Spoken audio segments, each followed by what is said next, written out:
Khalif Basha from College Park, Maryland. Mufti, what should you do about the current situation in America? How should we speak out against its oppression? What's our responsibility as Muslims here? As I just said to you, it's not but so much we can do without being accused of being hypocrites. Because racism, nationalism, sexism, chauvinism, feminism, all the different isms, colorisms, these things are rampant in many Islamic communities, unfortunately. So maybe it's time for us to reflect on ourselves. Secondly, for those communities that are not infested by the institutionalized and structural racism and colorism and caste system, then bidnillah ta'ala, look at it like anything else. You have an official statement. You have a channel. You have Instagram, Facebook, Twitter, in which you talk about things, you announce things. We condemn this act. We support Kada. We're against dhulm. We stand united against oppressors, so on and so forth, bringing the people to responsibility. And I think one of the most important things to discuss that many people aren't, many people, if not most people, they're not talking about, is how to prevent this from happening again.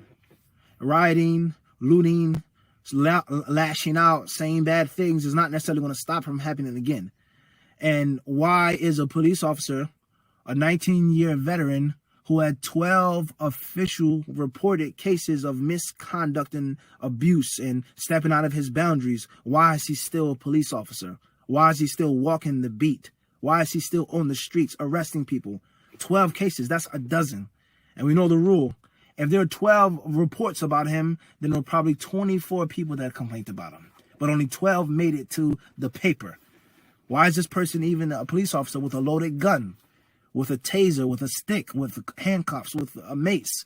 Why does this person have the force to do this to other people? So therefore, I think that one of the ways is to call and to demand responsibility of the training of the police officers. And people who have illnesses and sicknesses of the mind and bad reports, they should be purged. Okay, the system should be purged. It should be weeded out, filtered out.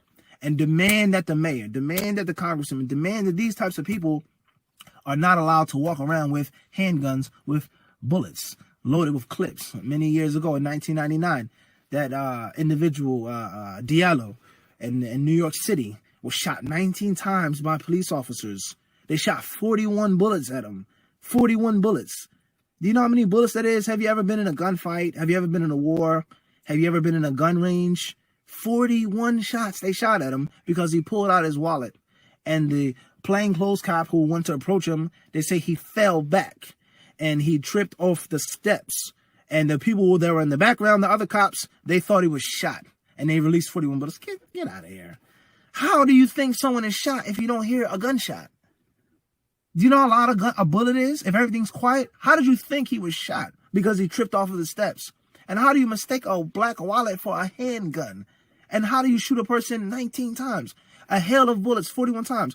What happened with those police officers? Are they doing jail time? Were they put to death? Were they executed? What happened? Not much happened. And it happens over and over and over and over again. This person shot. This person choked. This person kada. This person kada. So these people who walk around with these handguns, with these guns, what type of people are they? Are they cowards? Are they brave? Do they have mental illness? Are they notorious racists, white supremacists, Nazis, or whatever term you want to use? Whatever term you want to use. These questions have to be posed and have to be brought up. And the masjids have to demand this type of transparency for the people who are supposed to serve and protect. What is the quality of people serving and protecting our communities? This person is given a lethal weapon of death, a Glock, 2-3 magazines, 4 clips on his belt. So these are some of the things that the Muslims can do.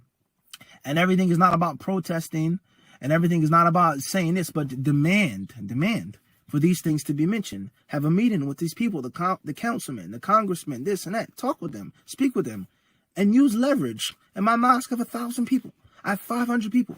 We're coordinated with 4 other mosques. You know how many votes that is? Do you know how many people, how much taxes are being paid? And we demand to know certain things that are going on in our communities with regards to people walking around with handguns. So these are some of the things, and I think some of the solutions that should be done. Also, I think that the masjids in the United States they should use the statistics on their side. And I personally don't depend on all statistics. I personally don't believe that all statistics are correct, but they can be used.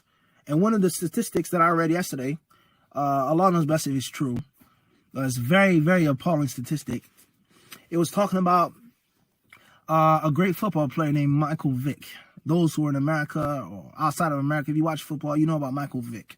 All right, he was once the quarterback for the Philadelphia Eagles, the Atlanta Falcons, so on and so forth. Very, very, very talented quarterback.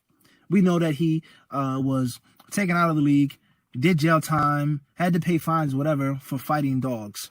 And a dog or dogs were killed. The statistics stated that this man, obviously he's a black man, a big black guy, okay, scary, menacing, mean-looking black individual. He did more jail time for killing a dog than all of the officers that killed black people in the streets for traffic stop or a routine this or a routine that in the Black Lives Matter movement. Think how crazy that statistic is. All of those police officers, Maryland, Alabama, Texas, California, all of them who killed and shot people without no objective evidence, the man went to jail longer for a dog than those people. That is a reflection of the people. Just hold that statistic for a second and think how disgusting that is. So what Muslims are speaking about these statistics, but how can the masjid go and speak about the statistics and demand justice and demand transparency when you treat black people like crap in your own masjid? You can't and you won't. But if it was a different person from a different race or different nationality, it'll be a different story. So we are in a very bad shape as Muslims, and we ask Allah to get us out of this bad shape. Allahumma ameen.